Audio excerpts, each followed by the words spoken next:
여러분, 교회를 상징하는 것이 무엇입니까? 즉 사람들이 무엇을 보면 아 교회구나 라고 생각을 합니까? 많이 있죠. 제가 볼 때 목사라고 하는 단어도 아주 대표적으로 교회를 상징합니다. 또 아마 더 대표적인 상징이 있다면 십자가일 것입니다. 십자가를 보면 누구든지 아 교회구나 라고 생각을 합니다. 뭐 목사 입장에서 목사라고 하면 다 같은 목사가 아닙니다. 당황스러우시죠? 네, 목사 입장에서 다 같은 목사 아닙니다. 그런데 같은 취급을 당할 때 그래서 약간은 기분이 나쁘려고 하죠. 그래도 아 진짜 목사가 참아야지 라고 하면서 제 자리를 찾아갑니다. 뭐 이상한 목사 때문에 욕은 같이 먹습니다. 뭐 어떡하겠습니까? 시대가 그런 것을. 그럼 이렇게 한번 질문해 보겠습니다. 여러분, 십자가가 교회를 상징하기 때문에 십자가를 더 높게 세우고 십자가를 더 화려하게 치장하면 교회가 더 높아지고 교회가 더 성장하는 겁니까? 아니면 십자가를 지키면 소중히 여기면 그러면 교회가 지켜집니까? 아니면 십자가가 손상되면, 그러니까 십자가가 부러지면 교회가 손상되고 교회가 부서지는 겁니까? 그것이 교회를 상징한다고 해도 그것이 교회 자체는 아니에요. 그렇게 될 수 없습니다. 절대 그럴 리가 없죠. 그런데 그렇게 생각한 때가 있습니다. 성경에도 그런 이야기가 나오는데요. 남유다가 바벨론에게 정복을 당해서 성전이 무너질 때였습니다. 이스라엘은 성전이 무너지면 여호와 하나님도 사라진다고 생각했습니다. 지금 새벽마다 제1이사야서를 살펴보고 있는데 남유다를 공격했던 아수르의 랍사게도 그런 비슷한 말을 합니다. 여호와가 너희를 건질 것이라고 생각하느냐? 너희가 최근에 산당과 제단을 다 없앤 그 여호와 말이냐? 그러니까 그들 랍사게의 말에 의하면 너희를 지켜줄 여호와 너희가 다 없애지 않았느냐? 여호와는 없다라고 말하는 것과 똑같습니다. 그러니까 산당과 제단이 없어지니까 여호와도 없어졌다라고 하는 의식을 반영한 거죠.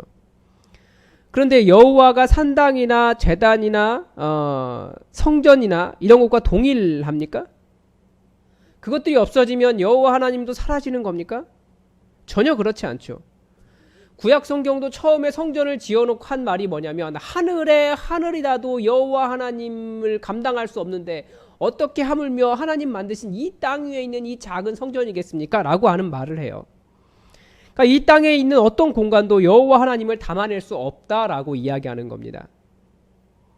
그런데 나중에 남유다가 무너질 때쯤 남유다 사람들은 예루살렘 성전이 무너지면서 여호와가 전쟁에서 패배했고 여호와 하나님이 자신들을 버리셨고 여호와라는 신도 없어졌다라고 생각을 했었습니다. 그게 바로 상징하는 것과 그 상징이 그 본체이다라고 생각하는 착각에서 혼동해서 오는 거죠. 이 땅에 있는 여호와 하나님의 상징 혹은 교회의 상징, 그 상징은 매우 소중합니다. 아무것도 아닌 것은 아니에요. 정말 소중합니다. 목사의 직분도 너무나 소중하고요. 십자가도 소중하고요. 성경도 소중하고요. 교회라는 건물도 소중합니다. 그래서 만약에 교회에 뭐 공산당들이 들어와서 이렇게 교회를 짓밟고 부수고 그러면 마음이 아픈 것이 사실이죠. 그렇게 놔두면 안 되죠. 그러나 그거 없어진다고 여호와 하나님이 사라지시는 것도 아닙니다. 교회를 상징하기 때문에 그것 때문에 교회가 욕을 먹고 여호와 하나님의 이미지가 손상되긴 하지만 그러나 교회나 여호와 하나님이 사라지거나 여호와 하나님의 그 본질적인 위엄 자체가 손상되지 않아요. 그래서 성경에서 어떻게 이야기합니까? 랍사게가 하나님을 모욕할 때 하나님께서 선지자를 통해서 하시신 말씀이 있어요. 랍사게의 말 때문에 두려워하지 말아라. 그 말에 의해서 여호와 하나님이 좌지우지 흔들리는 분이 아니시기 때문에 그렇습니다.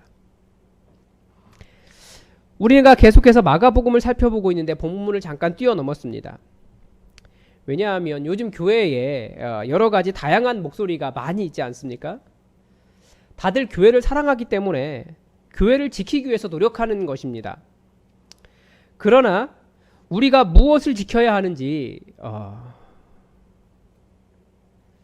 예수님은 그 본질을 잊지 않기를 바라셨습니다. 많은 목회자들이 교회에서 본질 이야기하지만 정작 그분이 말하는 본질이 무엇인지 정확하게 찾기 어려운 경우가 많았습니다. 다들 자기가 깨달은 몇 가지들 혹은 자기 나름의 철학 아니면 자기가 소중하다고 생각하는 것을 본질이라고 주장을 합니다. 오늘 본문 속에 등장하는 바리새인들도 예수님의 제자들이 하는 일들을 보면서 시험에 들었습니다. 그들이 보기에는 그들이 생각하는 본질은 따로 있었던 거예요. 그런데 예수님은 그것이 본질이 아니라고 가르쳐 주십니다. 즉 자신들이 부여한 의미 때문에 시험에 들지 말라는 말씀이에요. 이 시대를 사는 우리도 우리가 중요하다고 의미 부여하고 그리고 그것이 본질이라고 생각해서 스스로 시험에 빠지는 경우가 있습니다. 그래서 우리도 본질이 무엇인지 아니요 본질이라고 하는 것은 쉽게 파악할 수 있는 것이 아니기 때문에 쉽게 말할 수 있는 것이 아니기 때문에 최소한 본질이 아닌 것은 무엇인지 우리가 오늘 본문을 통해서 함께 배워보았으면 좋겠습니다. 예수님에 대한 소문이 이스라엘 전역에 퍼졌습니다. 아마 여러 소문이 있었겠죠? 주로 어떤 말들이었을까요? 아마 요즘으로 하면 이단 아니야? 라고 하는 이야기가 제일 많았던 것 같습니다. 아니면 예수님의 소문을 듣고 하나님의 역사를 너무나 보고 싶은 거죠. 그래서 많은 사람들이 오늘 본문에도 정확하게 의도는 알 수 없지만 예루살렘에서 바리새인들과 서기관들 몇 명이 예수님께로 모여들었습니다. 그러니까 모여들었다고 했으니까 적은 수가 모인 것은 아닌 것 같습니다. 이 사람들이 누굽니까? 바리새인들과 서기관들. 최소한 그 시대에는 신앙에 있어서 말씀에 있어서 가장 경건하고 말씀에 정통한 사람들이었습니다. 누구보다도 하나님을 열심히 온 마음과 시간과 정성을 다해서 하나님을 섬기는 사람들이었습니다. 그들의 신앙심에 대해서 그들의 성경 지식에 대해서 모든 사람들이 다 인정하는 사람들이었습니다. 그런데 이들이 예수님의 제자들을 보고 큰 충격을 받았습니다. 예수님의 제자들 중에 몇 사람이 손을 씻지 않고 떡을 먹는 것을 보았습니다. 손을 씻지 않고 음식을 먹으면 요즘 시대에 큰일 나죠. 위생적으로 큰 문제가 있습니다. 이 코로나 시국에서 손도 안 씻고 음식을 먹다니요. 이게 가능한 일입니까? 그런데 바리새인들이 받았던 그 충격은 조금 달랐습니다. 그 이유를 3절에서 이렇게 설명을 합니다. 이 바리새인들과 모든 유대인들은 장로들의 전통을 지키어라고 되어 있습니다. 그러면서 장로들의 전통 두 가지를 소개합니다. 하나는 손을 잘 씻지 않으면 음식을 먹지 않는 것이고 또 하나는 시장에서 갔다 오면 물을 뿌리지 않고서는 먹지 않는 것이었습니다. 그러니까 모든 것이 다 물을 뿌리는 거죠. 뭐 비슷하게 여러 가지가 더 있다고 설명하면서 잔과 주발과 녹그릇을 물로 씻는 것이다 라고 설명을 하고 있습니다. 그 동네가 뭐 건조하고 뭐 흙먼지도 많이 불기 때문에 그 지역을 생각해 보면 손도 잘 씻고 바깥에 다녀온 후에 음식에 물도 뿌리고 자기도 씻고 또 그릇을 물로 씻는 것이 위생상 나쁠 것이 전혀 없습니다. 근데 여기에 다른 이유가 있었다라는 거예요. 무슨 이유입니까? 이 바리새인들에 대해서 알려진 것이 사실은 역사적으로는 별로 없습니다. 그런데 바리새인들의 주요 업적이 뭐냐면 이 성전의 거룩함, 하나님의 성전을 섬기면서 나타나는 거룩함을 일상으로 가져온 겁니다. 즉 음식을 먹기 전에 손을 잘 씻어야 한다는 것도 이 제사장이 제사를 드리기 전에 거룩한 음식을 먹기 전에 손을 씻는 것과 같은 의미입니다. 그래서 성소에 들어가기 전에 제단 앞에 물두멍이라고 해서 손을 씻는 것이 있지 않습니까? 즉 손을 씻고 몸에 물을 뿌리고 잔에도 물을 뿌리는 것은 거룩하게 한다는 의미가 있습니다. 5절에서 이들이 예수님께 물어보는 내용을 한번 들어보십시오. 이에 바리새인들과 서기관들이 예수께 묻되 어찌하여 당신의 제자들은 장로들의 전통을 준행하지 아니하고 부정한 손으로 떡을 먹나이까? 이들에게 이 제자들이 장로들의 전통을 지키지 않은 문제는 단순히 위생적인 문제가 아니라 부정한 손, 즉 거룩과 관련된 문제였습니다. 이 바리새인들과 서기관들에게 장로들의 전통은 그러니까 어떤 의미입니까? 어떤 존재입니까? 이 그들에게 장로들의 전통은 반드시 지켜야 할 신앙의 모습이었습니다. 그러니까 그거 깨지니까 견딜 수 없어서 예수님께 왜 당신의 제자들은 이것을 지키지 않습니까? 라고 하면서 당당하게 예수님께 항의할 정도가 된 겁니다. 그런데 예수님은 이 문제를 통해서 바리새인들의 외식, 그들의 신앙의 모순을 지적하십니다. 외식이 무엇입니까? 우리말로 하면 겉으로만 예쁘게 치장한다라는 뜻이에요. 헬라어로는 그러한 채 하는 사람 혹은 연기자라는 뜻을 가지고 있습니다. 이것이 오늘날에는 위선이라고 하는 단어가 되었습니다. 예수님께서 규정하신 그들의 위선은 무엇입니까? 입술로는 하나님을 공경하지만, 그러니까 입에는 계속해서 여호와 하나님을 이야기해요. 그런데 결국은 마음은 하나님에게서 먼 것입니다. 하나님의 말씀이 있는데 사람의 계명을 하나님의 말씀처럼 가르치는 것입니다. 우리가 로만 카톨릭이나 이단을 경계할 때 그들은 성경 이외에도 하나님의 말씀처럼 여기는 교황의 교지나 이단 대표의 어떤 경전 같은 것이 있다라고 비판하잖아요. 그것과 똑같습니다. 그러나 너희가 하나님의 계명을 버리고 사람의 전통을 지키느니라. 다른 말로 하면 하나님의 계명을 무시하기 위해 사람의 전통을 만들었다라고도 볼 수 있습니다. 그러면서 예수님께서 고르반이라고 하는 전통을 예로 드십니다. 원래 고르반이라고 하는 단어는 제물이라는 뜻입니다. 유대인들의 전통에서 고르반은, 그러니까 부모님을 섬기는 돈으로, 섬겨야 할 돈으로 하나님께 드렸기 때문에 부모님께 해야 될 예를 다 하지 않아도 된다, 부모님을 섬기지 않아도 된다라고 하는 의미로 사용되었습니다. 제가 어떤 이단과 싸울 때 보니까 그 이단도 그것을 그대로 사용하더라고요. 진정한 영적인 부모가 하나님이시기 때문에 부모 섬길, 인간의 육체의 부모를 섬길 돈이 있다면 그거 하나님께 헌금해라 라고 가르치더라고요. 이게 분별이 안 되나 봐요. 그래서 교회에 들어갈 때 사실 정신줄 놓고 있으면 안 돼요. 바짝 차려야 돼요. 예수님은 이 문제를 너희가 전한 전통으로 하나님의 말씀을 폐하는 것이라고 지적하셨습니다. 여러분, 외식이 무엇입니까? 신앙의 전통이 하나님의 말씀, 하나님의 자리를 차지하는 것입니다. 전통이 어떻게 하나님의 자리를 차지합니까? 전통이 어떻게 하나님이 되었습니까? 하나님을 섬기는 것, 하나님을 경외하는 것은 온 마음을 다 드리는 것인데, 겉으로 하는 어떤 행동으로 마음을 다 드리지 않고서도 하나님을 섬겼다라고 정당화시켜주고 충분히 그렇게 해도 괜찮아라고 착각하게 만들면서, 즉 하나님이 없는데도 하나님을 섬겼다고 착각하며 하나님을 몰아내는 것, 그게 바로 전통이 하나님의 자리를 차지하는 겁니다. 우리에게도 이런 것이 많이 있어요.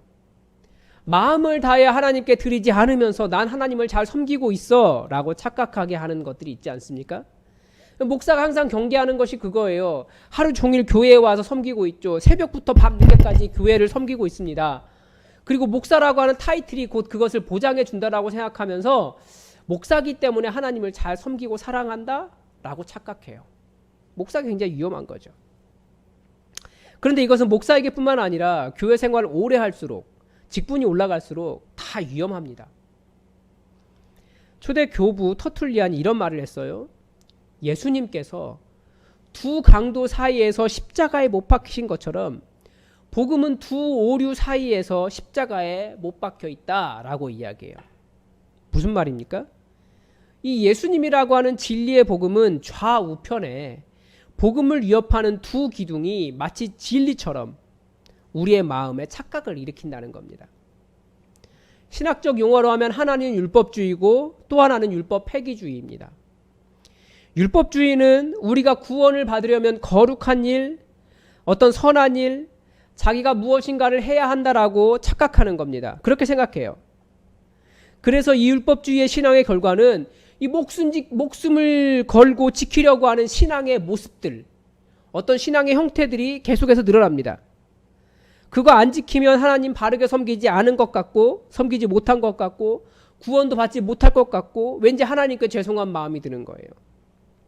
마치 바리새인들이 손을 씻지 않고는 음식을 먹는 사람을 하나님을 경외하지 않는 부정한 사람이다 라고 쉽게 정죄해 버리는 것과 같습니다. 자기가 그렇게 하고 있기 때문에. 그래서 종교가 발달할수록 이런 율법주의가 더 강화됩니다. 로만 카톨릭을 한번 보십시오. 중세교회는 무엇을 발달시켰습니까? 교회 건물을 치장했어요. 그것이 교회의 권위, 곧 하나님의 권위라고 생각한 거예요. 그래서 교회 첨탑이 하늘 높이 찔렀습니다. 혹은 신부, 사제의 복장을 화려하게 채웠습니다. 막 보석 달고 모자 화려한 거 쓰고 손에 지팡이 멋있는 거 들고, 뭐 베드로는 어부였는데 그런 옷 없었을 텐데 그렇게 했습니다. 그게 그들에게 소중했던 거예요. 그것을 지켜가려고 한 거예요. 그리고 그렇게 해서 어떻게 됐습니까? 교회를 크고 화려하게 만들려고 하다가 혹은 신부의 권위를 세우기 위해서 그들은 결국 그들이 한 일은 뭐냐면 하나님의 말씀을 버리고 뭐 면죄부를 판다든지 혹은 십자군 전쟁을 일으킨다든지 정말 지켜야 할 것이 무엇인지 본질이 사라져버렸고 결국 종교개혁의 대상이 되었을 뿐입니다. 이게 율법주의의 문제예요. 반면에 율법 폐기주의는 도덕주의 혹은 실용주의의 모습을 보이고 있습니다. 이미 구원받았기 때문에 형식이 필요 없다라고 말하는 것입니다. 더 심하게 나가면 거룩하고 선한 삶도 필요 없다까지 가게 되죠. 그러면 이제 이단되는 겁니다. 현재 우리에게 있는 실용주의의 메시지는 뭐냐면 하나님은 당신의 어떠한 모습에도 사랑하십니다 라고 말하는 거예요. 맞는 말이죠. 그런데 언제까지 맞는 말입니까? 예수 믿고 난 이후에도 계속해서 변화된 모습 없고 예수 믿은 이후에도 삶이 달라지지 않고 말씀은 한 자도 모른 채 그렇게 살아가는 것이 그래도 여전히 예수님은 그 사람을 그대로 용납하셔야 되는 겁니까? 그런 건 아니에요. 하나님께서 우리를 사랑하시는 것은 맞는 말이지만 그러나 우리는 그냥 그런 예수 믿은 이후에도 계속 죄악되고 변화되지 않는 부족한 모습으로 막 살아도 되는 것이 아닙니다. 하나님의 은혜 안에서 우리는 많은 용납을 받았지만 계속해서 우리 자신을 말씀으로 쳐서 복종시켜서 점점 예수님을 닮아가며 변화된 삶이 있어야 됩니다. 그래서 두 개의 기둥 사이에서 흔들리면 안 돼요. 복음이라고 하는 것은 은혜도 있지만 그러나 분명히 거기에 대해서 우리가 말씀으로 우리를 변화시켜야 되는 부분도 있는 겁니다. 지난 주간 우리는 한국 교회에 굉장히 첨예한 대립을 보았습니다. 뭐 지난주에도 정치에 대한 이야기를 했는데요. 비슷한 이야기가 될까봐 굉장히 두려워요. 사실 그런 이야기 아닌데. 왜 그런 대립이 일어나게 됐을까? 일주일 동안 생각을 하면서 목사가 바로 가르치지 않아서 그렇다라는 생각을 하게 되었습니다. 그래서 말씀을 건너뛰어서 오늘 이 부분을 본 겁니다. 코로나 바이러스의 재유행의 한가운데 교회가 있습니다. 물론 교회를 통틀어서 이야기하면 억울하겠죠. 특히 특정 한 교회가 심각한 문제를 일으켰습니다. 그 교회 교인 중에서만 1000명이 넘는 확진자가 나왔습니다. 더구나 전국이 긴장하고 있는 이유는 이들이 가진 반사회적인 특성 때문에 그렇습니다. 증상이 있어서 검진을 받아보도록 증상이 있어도 검진을 받지 말라고 목사가 그런 이야기하고 확진자와 접촉자이기 때문에 검사를 받으라고 해도 거부하고 검사를 요청하러 온 검사 받으라고 권고하러 온 보건소 직원에게 침을 뱉고 혹은 껴안고 그 교회 교인이면 음성이어도 양성으로 판정된다고 하는 음모론을 퍼뜨려서 검사 받지 못하게 하고 일부러 전화기 끄고 잠적하고 전화번호도 거짓으로 기록하고 여기에서 어떠한 그 교회의 성도의 거룩과 정직함과 순결함을 볼 수 있습니까? 다른 사람을 배려하고 정말 희생하는 모습을 어떤 모습을 찾아볼 수 있습니까? 또 그들의 교회에는 더 많은 재개발 보상금을 받기 위해서 여전히 이전하고 있지 않은 상황이에요. 교회 첨탑 옆에 다 부서져 가지고 있는데도 그러고 있습니다. 그런데 그런 모든 반사회적인 성향을 어떤 말로 방어하고 있습니까? 교회를 목숨 걸고 지키겠다라고 이야기해요. 예배를 못 드리게 하는 것, 공산주의나 하는 것이라고 이야기합니다. 전 국민의 건강을 계속해서 위협하고 있는 것은 반성하지도 않고 교회 때문에 자기들이 교회이기 때문에 자신들이 정당하다라고 말하고 이 문제를 정치적으로 이용하고 있습니다. 더 심각한 문제가 무엇인지 아십니까? 여기에 동조하는 목회자들과 교회들이 있다는 겁니다. 그 대표적인 말이 뭡니까? 현장 예배만 예배라고 주장하는 거예요. 국가 권력이 예배를 드리지 못하게 하는 것에 큰 위협을 느끼고 있습니다. 마치 일제시대나 북한 정권을 떠올리면서 거기와 비교하면서 이야기하고 있는데 큰 오류죠. 지금 전국적인 코로나 바이러스 감염의 위협 때문에 다수가 모인 것이 위험하다는 상황과 이 정치적인 이유로 교회를 핍박하는 시대가 같지 않는데 그것을 똑같이 비교하고 있는 거예요. 어제 목회 데이터 연구소라고 하는 곳에서 재밌는 기독교 통계 하나가 나왔습니다. 코로나19 이후 개신교인을 보는 일반 국민의 시선에 대한 시선이라는 제목이었습니다. 국민들은 기독교인을 어떻게 볼까요? 다른 종교에 대해서는 그렇지 않은데 개신교에 대해서만 굉장히 뼈아픈 단어들이 올라와 있었습니다. 거리를 두고 싶은, 사기꾼 같은, 이중적인, 사기꾼 같은, 배려 없는, 비윤리적인, 독단적인, 좋지 않은 단어들이죠. 물론 그런 것 때문에 흔들리면 진짜 교회가 아니기도 하겠지만, 그런데 분명히 우리가 깊이 들어야 할 사람들의 목소리가 여기에 있는 겁니다. 사실 우리도 알아요. 그리스도인들도 왜 그런지 알아요. 이 모습이 우리도 우리 스스로에게 말해주고 싶은 모습이라는 거예요. 지금 상황이. 국민들이 방역 수칙을 지키면서 힘겹게 살아가는데 교회라는 조직은 정부 정책에 따르지 않고 자기들만 생각하고 그러다 집단 감염의 근원지가 되고도 역으로 방역 책임을 물어 정부를 고소하는 집단으로 비상식적인 집단으로 인식되고 있는 겁니다. 심지어 그런 주장도 있더라고요. 코로나19 확진자가 늘어나서 이 정부가 실패해야 하기 때문에 코로나를 더 퍼뜨려야 한다라고 하면서 침을 뱉고 그런 주장까지 하고 있습니다. 단지 이 정부가 실패하기를 바라서 이웃들의 안전을 위협하는 것을 교회의 신앙으로 주장한다는 것이 이게 상식적입니까? 설교를 시작하면서 여러분에게 교회의 상징이 무엇이냐고 물어보았습니다. 여러분, 초대교회의 교회의 상징은 무엇이었을까요? 십자가요? 목사요? 전혀 아니었습니다. 십자가는 기독교가 로마로부터 공인되고 난 이후에 등장했습니다.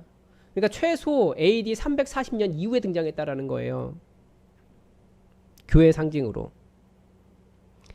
핍박받던 초대교회 교인들에게 십자가는 사랑하는 내 형제와 자매가 달려 죽인 몸서리 쳐지는 사형 도구였지 교회를 대표하는 상징이 아니었습니다.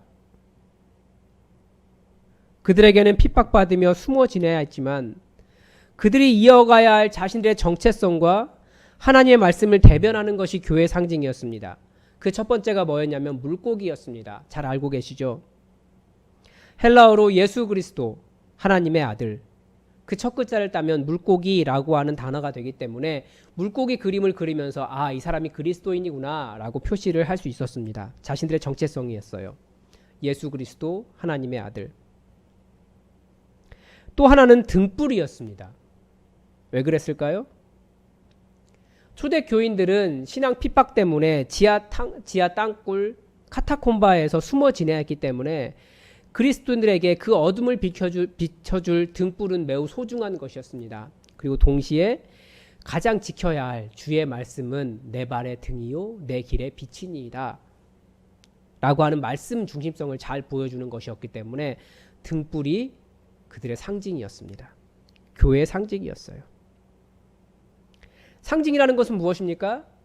지켜가야 된다라고 우리가 그렇게 강조하는 것도 시대에 따라서 변화돼요. 한국 교회가 비대면 예배에 대해서 강한 거부감을 가지고 있습니다. 사실 저는 이 부분에 대해서 그렇게 동의하지 않아요. 왜 그러냐면 우리 교회만 해도 비대면 예배로 돌아왔잖아요. 정부가 발표하기 전부터 우리는 돌아왔습니다. 선제적으로. 언론이 대면 예배만을 예배라고 주장하는 쪽의 목소리만 강조해서 마치 교회가 이웃을 전혀 신경 쓰지 않고 고집스럽게 대면 예배만을 강조하는 반사회적인 성향을 가진 집단이다 라는 식으로 보도하고 있는데요. 그렇지만 지난 주일 같은 경우도 춘천 지역은 빼고요. 서울 시내 94%의 교회가 비대면 예배를 드렸습니다. 94%가 적은 수입니까? 굉장히 많은 수예요. 그러나 여전히 대면 예배만을 예배라고 주장하는 교인들이나 그런 신앙을 가지신 분들이 착각하는 것이 있습니다. 이 신앙의 모습, 외양은 언제나 본질이 아니라 옷과 같습니다. 옷은 그것도 그분들이 주장하는 것은 특정 브랜드의 옷만을 옷이라고 생각하는 것과 같아요. 옷이라고 하는 것이 시대와 문화가 만든 역사적 산물이듯이 역시 우리가 가지고 있는 예배의 형태조차도 시대와 역사와 문화가 만들고 있는 일종의 옷과 같습니다. 다양한 옷이 있는 거예요. 그 모양도 달라질 수 있어요. 그러나 정말 지켜야 하는 이 옷 속에 있는 나라고 하는 존재가 더 중요한 것이 옷 자체가 전부는 아니지 않습니까? 그런데 그 옷만 입지 않으면 옷이 아니라고 말하는 것과 똑같은 현상을 지금 보이고 있는 겁니다. 결국 그렇게 하면 무슨 일이 발생합니까? 옷이 강조하다 보니까 내가 사라져가는 거예요. 그러니까 결국 그 외양으로 드러나는 그런 형식만, 그런 신앙의 형식만 강조하다가 예수님마저 잃어버릴 수 있다는 거예요. 그게 외양만의 아름다움을 강조하려고 하다가 발생하는 외식입니다. 마치 바리새인들이 정결을 강조하면서 손을 씻고 물을 뿌리는 것을 강조하다가 진정한 거룩함을 놓치는 것과 똑같습니다.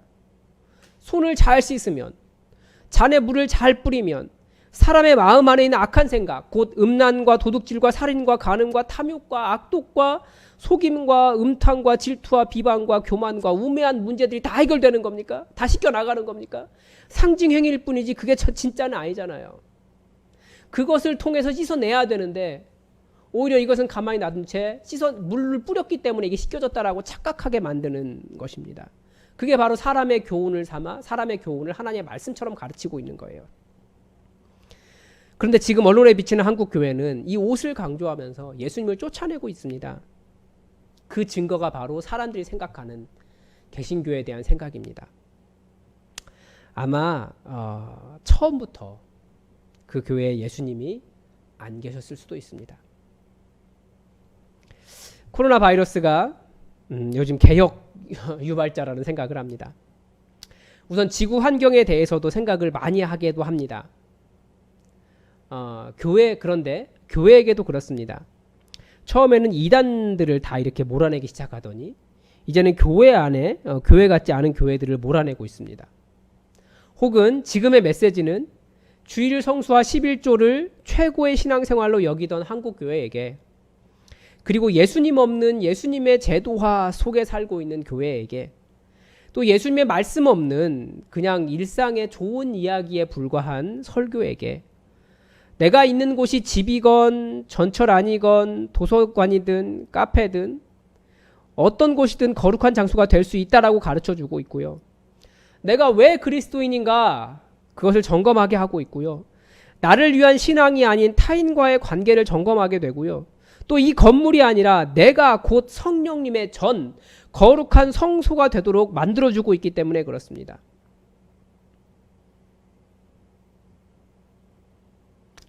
물론 비대면 예배로 돌아가면 교회 지도자로서 걱정이 되는 것이 있어요. 교인 수가 줄어들까봐 굉장히 큰 걱정이 됩니다. 교회 재정이 줄어들까봐 걱정이 됩니다. 사실 걱정이라기보다 우리 교회는 워낙 잘 되고 있어서 절대 그런 일이 일어나지 않을 것이라는 확고한 믿음이 있습니다. 그리고 이 코로나 바이러스로 인해서 비대면 사회가 점점 더 길어질 것이라는 생각을 합니다.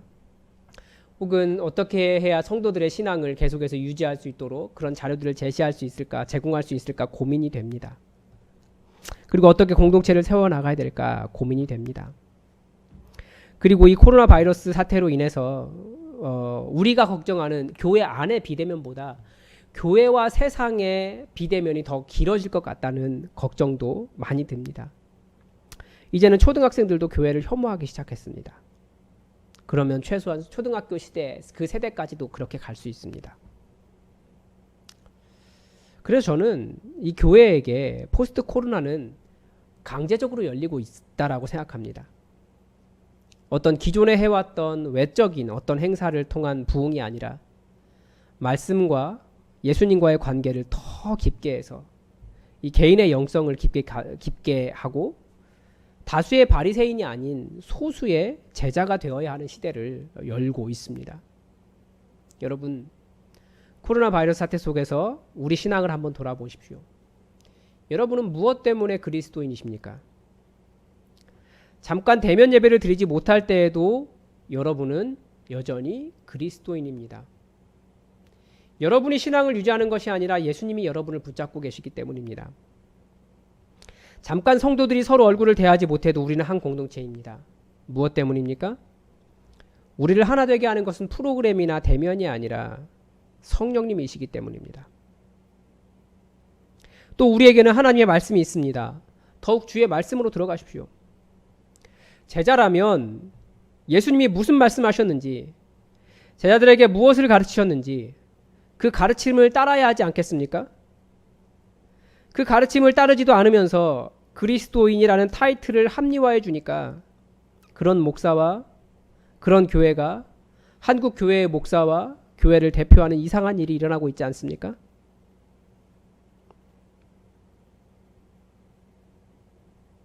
여러분, 우리가 이 상황 속에서 붙잡아야 할 본질이 무엇이겠습니까? 겉에 드러나는 무슨 일이 아니에요. 바로 말씀과 예수님과의 관계예요. 초대교회의 신앙의 순교를 보여주었던 요한계시록의 순교한 성도들의 말이 그렇습니다. 하나님의 말씀과 예수 그리스도라는 복음을 지켜가기 위해 그들은 목숨을 잃었습니다. 건물 혹은 예배 형식 혹은 우리의 타이틀 그렇게 중요하지 않습니다. 옷처럼 갈아입고 시간이 지나면 헤어지는 것을 본질로 붙잡고 거기에 목숨 걸지 마십시오. 어떻게든지 예수님의 말씀 단 한 구절이라도 살아내어서 예수님 다시 오시는 그날에 저는 이 말씀 때문에 주님의 제자였습니다 라고 말할 수 있는 성도가 되어야 됩니다. 그것 없이 겉으로 헤어질 것, 바뀔 것 이런 것에 목숨 걸지 마십시오. 심지어 우리가 드리고 있는 예배 형식도 마찬가지입니다. 우리는 목장 예배를 더 강조하고 싶어요. 저는 그게 더 공동체에 가깝기 때문에, 진짜 교회에 가깝기 때문에. 우리 주의 말씀 때문에 주님의 제자입니다. 또 예수님의 복음 때문에 그리스도인입니다. 예수님 오시는 그날 우리가 이 헤어질 옷 때문에 이거 붙잡고 저 그리스도인이었죠 라고 고백하는 사람들이 아니라 주의 말씀과 주님과의 깊은 관계 때문에 저 주님의 제자였습니다. 그렇게 고백하며 주님 맞이할 수 있는 여러분 되시길 바랍니다. 기도하겠습니다. 하나님, 지난 주간 한국 교회에 있었던 본질이 무엇인가에 대한, 정말 우리가 목숨을 걸고 지켜야 하는 본질이 무엇인가에 대한 혼란의 문제를 가지고 잠깐 말씀을 나누었습니다. 하나님, 옷처럼 헤어져 버릴 헛된 것을 붙잡고 그것이 신앙의 본질인 양 사회와 대립하며 정말 지켜야 할 것, 우리가 성도들 또한 이웃을 섬겨야 할 것을 바르게 섬기지 못하고 사랑하지 못하고 지켜내지 못했던 것을 반성합니다. 하나님, 이것이 우리는 비대면 예배로 돌아가며 이웃을 배려했다라고 말하지만 한국 교회에 여전히 많은 오해들이 있사오니 하나님 우리를 바로잡아 주시고 주의 말씀 한 구절이라도 더욱더 살아내며 어찌하든지 예수님을 닮아가는 우리의 모습이 되게 하여 주시옵소서. 물론 예배도 소중하고 교회 건물도 소중하며 우리의 모양도 소중합니다. 그러나 더 소중한 것이 무엇인지 우리가 더욱더 판단할 수 있도록 도와주시고 우리 안에 진정한 거룩이 이루어지도록, 진정한 말씀을 삶으로 써가는 삶이 이루어지도록 우리를 주의 성령으로 붙잡아 주시옵소서. 대면하지 못하는 시간이 길어질수록 분명히 공동체성이 약해지고 교회가 연약해지는 것은 사실입니다. 하나님, 우리에게 이 비대면 사회가 지속되지 않도록, 길지 않도록 속히 이 땅을 안전하게 지켜 보호하여 주시고 더 이상 감염이 일어나지 않도록 하나님 도와주시옵소서. 이 가운데 상식을 지키며 세상을 섬기는 교회가 될 수 있도록 한국 교회와 목회자들과 지도자들에게 지혜를, 상식을 더하여 주시옵소서. 주님께서 우리와 함께 하시기를 원하오며 예수님의 이름으로 기도드립니다. 아멘. 우리 다 함께 찬송가 357장 함께 찬양하겠습니다. 357장입니다.